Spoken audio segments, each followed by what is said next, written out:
Salut tout le monde. Alors aujourd'hui je vous retrouve pour une vidéo un petit peu particulière et je suis désolée si je parle très vite aujourd'hui parce qu'en fait je suis très excitée parce qu'il va y avoir des trucs vachement cool aujourd'hui. Et du coup voilà, j'en ai profité pour filmer parce que j'avais du temps, mais en même temps il y a des trucs vachement géniaux aujourd'hui dont je ne peux pas trop vous parler. Et du coup je suis vachement excitée de tout ça et du coup ça me rend contente, joyeuse et du coup je parle vite. Il faut que j'arrête de dire et du coup, mais tant pis. Donc cette vidéo sera sur, comme vous l'avez vu dans le titre, sur c'est difficile, sur la date de péremption des produits de maquillage. Donc je vais vous parler un peu de l'hygiène, de ce qu'on peut faire pour qu'un produit dure plus longtemps, à partir de quand il faut jeter quoi, etc. etc. Et voilà. Donc c'est parti. Alors tout d'abord, ce sera une vidéo en 3 parties. Je vais vous parler de l'hygiène, des précautions à prendre et de la péremption à proprement parler. Donc voilà, je voulais dire quelque chose mais je ne sais plus quoi. J'avais un truc en tête. Si, voilà. Alors je ne sais pas si vous le savez, mais sur les produits européens en général, il y a une date de péremption écrite sur les produits. Oui, vraiment, il y en a vraiment une. En fait, contrairement aux produits genre américains ou autres, parce qu'il n'y a pas la même législation, mais on a une législation en Europe qui fait qu'on est obligé d'écrire la date de péremption sur les produits de maquillage. Et donc sur les produits européens, il me semble qu'on a un petit logo de genre de pot de crème avec écrit un chiffre et M ou alors un chiffre et Y. En gros c'est soit Y c'est pour les années, du coup 1 ou 2 ans, et en M c'est pour les mois. Donc si vous voyez 6M, c'est que ce produit périme 6 mois après son ouverture en fait. Donc voilà, donc c'est parti pour la première partie. Donc je vais commencer par l'hygiène. Alors il faut savoir que les produits à base d'eau comme le mascara, les soins ou les crèmes sont susceptibles d'être contaminés par des bactéries et ça va les faire périmer plus vite et ce sera plus dangereux pour votre santé à long terme. Et avec le nombre d'utilisations, et éventuellement ça peut neutraliser l'effet actif du produit et après vous provoquer des réactions cutanées. Donc voilà. Après il y a des symptômes d'infection bactérienne, donc notamment des rougeurs, des douleurs, des enflures, des boutons ou des conjonctivites pour les produits pour les yeux. Après, un produit gras est beaucoup moins colonisé par les bactéries par exemple parce qu'en fait le gras est un conservateur naturel, du coup il y a moins de conservateurs dans ce genre de produit gras.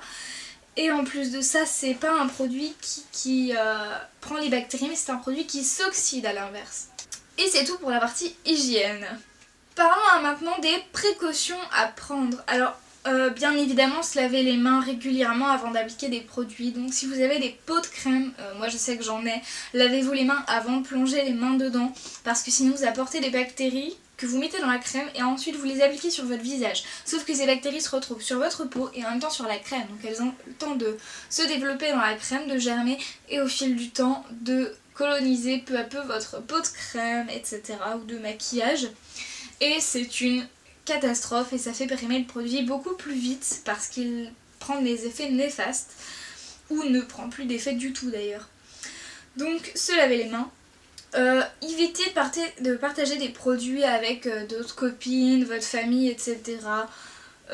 Voilà, je sais que des fois on aime bien se prêter le maquillage, etc. C'est joli, c'est cool, c'est sympa, on peut tester des trucs, mais vous apportez encore 2 fois plus de germes, des trucs différents, etc. Donc au final, c'est pas très hygiénique, on va dire. Ensuite, ne pas diluer ces produits avec de l'eau ou de la salive ou toute chose dans le genre qui vous viendrait à l'idée.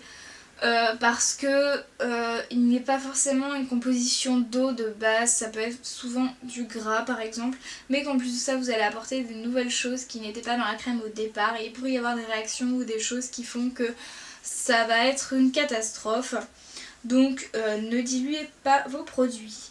Tenez-les au sec et à l'abri de la chaleur et du soleil parce que le soleil et l'humidité font virer énormément plus vite, enfin font virer beaucoup plus vite les produits de maquillage, de soins, etc. Donc pensez à les garder à part dans un endroit, on va dire,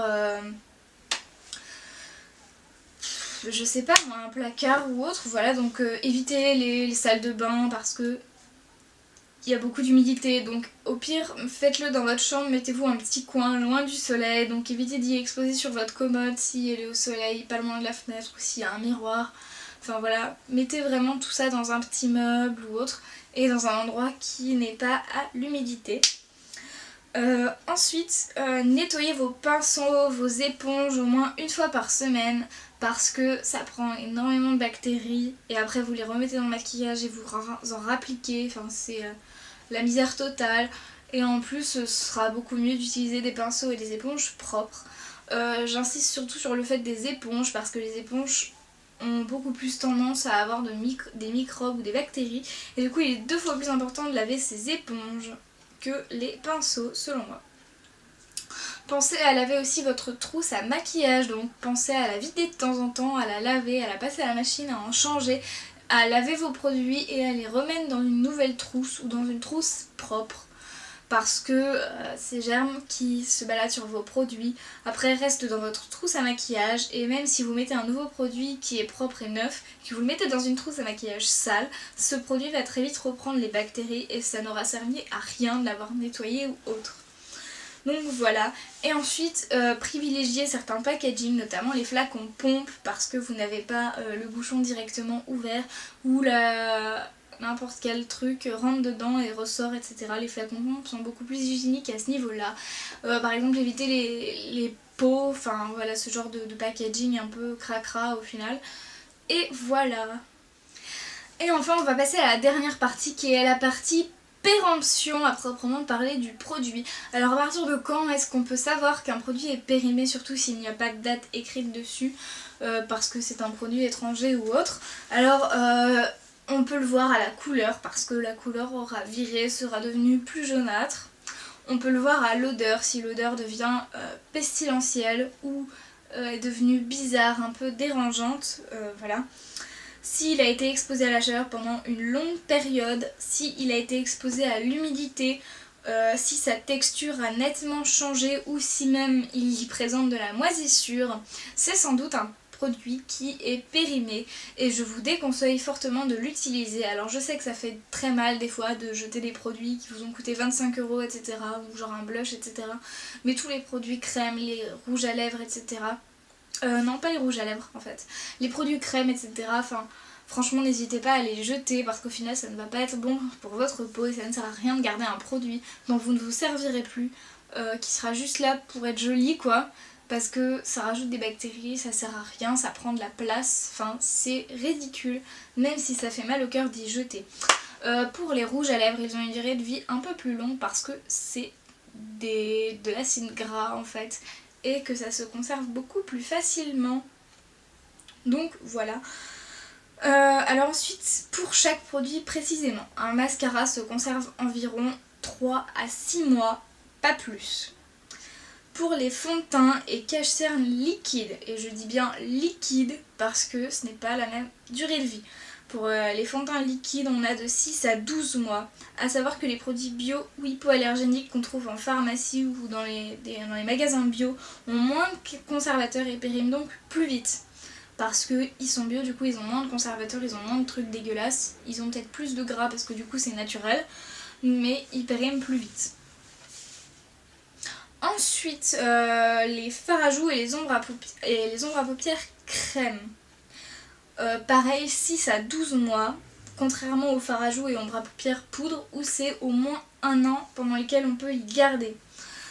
Pour ce qui est des crayons pour les yeux ou les lèvres, c'est 2 ans. Voilà, comme quoi le gras et le rouge à lèvres, ça se garde beaucoup plus longtemps. Ensuite, nous avons le liner liquide, c'est 6 mois ou moins. Le liner liquide est essentiellement composé d'eau, ça prend très vite les bactéries et c'est une catastrophe à garder longtemps. Donc 6 mois, voire moins. Les rouges à lèvres, c'est 1 à 2 ans et c'est pareil pour les soins hydratants et les soins cutanés, c'est 1 à 2 ans aussi.